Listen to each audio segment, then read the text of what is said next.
Hello and welcome everyone, my name is Sohail Sugawale. I hope you are doing well और आप सब लोग बहुत अच्छे होंगे और अपने घर पे सुरक्षित होंगे। दोस्तों, आप सब लोगों का बहुत बहुत स्वागत है हमारे फैमिली स्क्वाड यूट्यूब चैनल पे। तो दोस्तों, आज की वीडियो में हम बात करने वाले हैं बहुत ही अमेजिंग टॉपिक के ऊपर, जिसका नाम है फार्माकोविजिलेंस।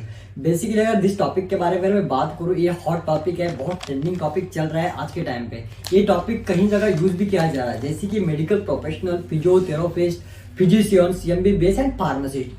सबसे पहले हम जानेंगे कि फार्माकोविजिलेंस की जरूरत क्यों पड़ी एंड उसके बाद हम जानेंगे कि व्हाट इज फार्माकोविजिलेंस, राइट। तो देखो, अगर हम कोई बात करें ड्रग डिस्कवरी के बारे में, देखो अगर कोई भी कंसेप्ट हमारे दिमाग में आ जाता है तो उस कंसेप्ट को फुलफिल करने के लिए और उसके एक ड्रग के फॉर्म में लाने के लिए काफी समय लगता है। और at the last clinical trials, pre clinical trials pass out होने के बाद उस ड्रग को लॉन्च किया जाता है। जैसे कि अगर उसके बाद भी हमारे दिमाग में बहुत सारे क्वेश्चन आ जाते हैं, जब कोई ड्रग ये आ जाता है कि क्या कोई ड्रग जब मार्केट में लॉन्च हो जाता है तो उसकी रिस्पॉन्सिबिलिटी खत्म हो जाती है। और जो दूसरा क्वेश्चन बहुत लोगों के दिमाग में आ जाता है, क्या लॉन्च होने के बाद, कोई ड्रग लॉन्च होने के बाद उसकी डिस्कवरी साइकिल जो होती है एंड की जाती है या रिस्टार्ट नहीं कर सकते।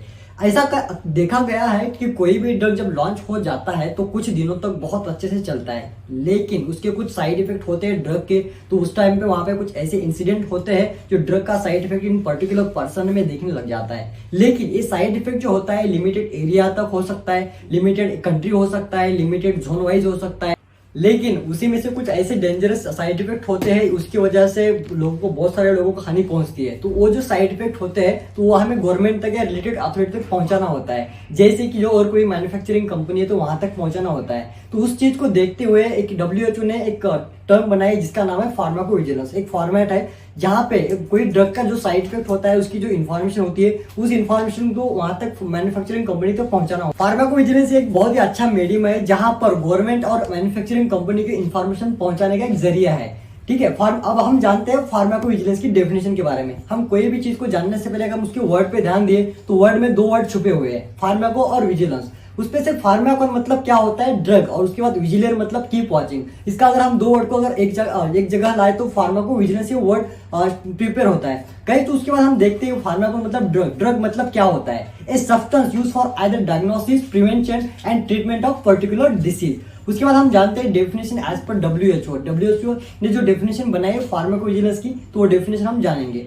Pharmacovigilance it is the science and activity which is relating to the detection, assessment, understanding and prevention of adverse effect. इसको हम बोलते हैं फार्माकोविजिलेंस की डेफिनेशन है जो एज पर WHO के थ्रू बनाई गई है।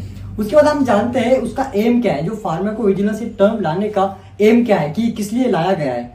Reduce drug related harm effect to patient. अगर कोई जैसे कि एडवर्स इफेक्ट हो जाता है कोई पेशेंट को, तो ये जो एडवर्स इफेक्ट कम करने के लिए फार्माकोविजिलेंस टर्म लाई गई है। उसके बाद हम जानते हैं एक्टिविटीज या प्रैक्टिस में कौन से चीजें आ सकते हैं। उसके बाद जो फर्स्ट आता है post marketing study. Post marketing study मतलब क्या होता है, रिपोर्ट बाय डॉक्टर्स और अदर हेल्थ प्रोफेशनल।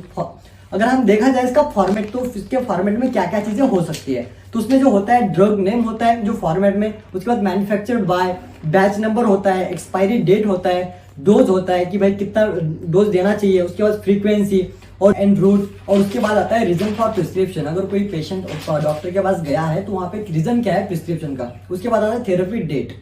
उसके बाद हम नेक्स्ट पॉइंट पे जाते हैं जो प्रिस्क्रिप्शन इवेंट मॉनिटरिंग। मतलब कि इसमें जो प्रिस्क्रिप्शन जो आपका है तो उसमें क्या क्या चीजें हैं, कौन से ड्रग्स है, इस सारी इन्फॉर्मेशन हो सकता है कि अगर कोई बंदे को एडवर्स इफेक्ट हो रहा है, कोई पेशेंट को एडवर्स इफेक्ट हो रहा है तो हो सकता है प्रिस्क्रिप्शन एरर भी हो सकता है, राइट। तो उसके बाद हम थर्ड पॉइंट पे जाते हैं कंप्यूटराइज्ड मेडिकल रिकॉर्ड लिंकेज। मतलब क्या है, one of the most practice nowadays. आज के टाइम पे बहुत ट्रेंडिंग में चल रहा है, ये भी कंप्यूटराइज्ड हर एक हॉस्पिटल में है, हर एक फिजिशियन के पास, हर एक फार्मासिस्ट के पास ये चीजें आज के टाइम पे चल रहा है। जो किस पेशेंट का अगर किस लिए यूज करते हैं तो बेसिकली हम दो चीजों के लिए यूज कर सकते हैं कि कोई पेशेंट का रिकॉर्ड रखने के लिए कौन सा, अगर कोई पेशेंट आया है तो कौन से उसको दवाई दी है हमने, ठीक है। और दूसरा आता है तो उसको अगर कोई दो से अधिक ड्रग अगर दी है तो उसका ड्रग इंटरेक्शन हो सकता है। तो इन चीजों के लिए एक computerised medical record linkage use करते हैं। फोर्थ पॉइंट है dissemination of ADR through data providing, ठीक है। अगर यहाँ पे आप एडवाइजरी सेंड कर सकते हो फिजिशियन या बाय रेगुलेटरी एजेंसी को। उसके बाद हम देखते हैं नेक्स्ट जो फिफ्थ नंबर का है, change in the labelling of medicine. मतलब अगर कोई ड्रग है और ड्रग का आपको एडवर्स इफेक्ट पता है तो आप उसका ड्रग वार्निंग में या प्रिकॉशन में आप उसके लेवलिंग कर सकते हो। उसके बाद हम जानते हैं कैजुअलिटी असेसमेंट के बारे में। मतलब कि उसमें 3-4 पॉइंट है जो मैं आपको बताऊंगा। उसमें जो फर्स्ट पॉइंट है relationship with time of drug administration.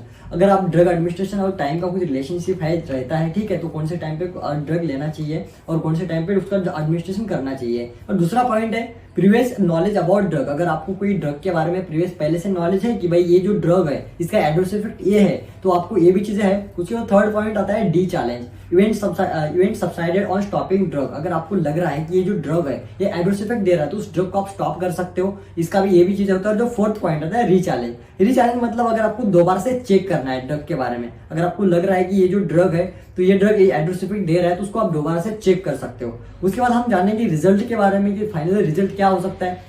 और देखो डिफिनाइट अगर हो ये परफॉर्म किया गया है और डिफिनाइट इसकी वजह से ये ड्रग का एडवर्स इफेक्ट हो रहा है। उसके बाद हो सकता है दूसरा प्रोबेबल, कहीं कहीं जगह पे उसकी तरह हो सकता है। प्रोबेबल कुछ पॉसिबिलिटी है, ठीक है। जो तीसरा आता है possibility to drug to their cause. अगर ये फाइनल हम पॉसिबल भी हो सकता है कि कोई ड्रग है और राइट पॉसिबल है कि वो ड्रग एडवर्स इफेक्ट दे रहा है। और जो फोर्थ होता है डाउटफुल, मतलब गारंटी नहीं है कि यही ड्रग जो है वो एडवर्स इफेक्ट दे रहा है, तो उसको हम डाउटफुल बोल सकते हैं। Thanks for watching this video. अगर आपको वीडियो अच्छा लगा होगा तो लाइक करो, और अगर आप चैनल पे नए हो तो चैनल को सब्सक्राइब करो ताकि न्यू वीडियो आप तक पहुंचे। और हम चलो मिलते हैं नेक्स्ट वीडियो के साथ, तब तक के लिए सीखते रहो।